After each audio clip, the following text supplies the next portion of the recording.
తిరుమల శ్రీవారిని పలువురు సినీ రాజకీయ ప్రముఖులు దర్శించుకున్నారు. స్వామివారి నైవేద్య విరామ సమయంలో parliament standing committee on defence chairman Jagadish Shivappa, Telangana మాజీ ఎంపీ కవిత, తమిళనాడు ఎమ్మెల్యే సంపత్ కుమార్, సినీ నటుడు వివి రాజ్ కుమార్ వేర్వేరుగా శ్రీవారిని దర్శించుకుని తమ మొక్కులు చెల్లించుకున్నారు. ఆలయానికి వచ్చిన ప్రముఖులకు టీటీడీ అధికారులు ఘన స్వాగతం పలికారు. దర్శనానంతరం రంగనాయకుల మండపంలో వేద పండితుల ఆశీర్వచనం అందించగా అధికారులు స్వామివారి తీర్థ ప్రసాదాలను అందజేశారు.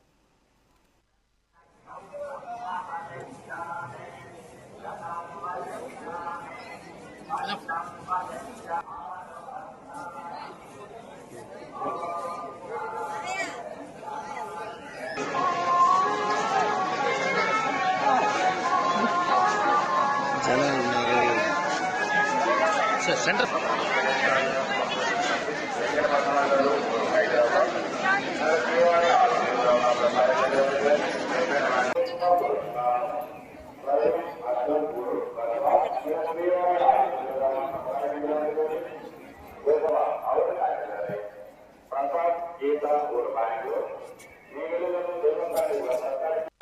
वापस ले सकते हैं।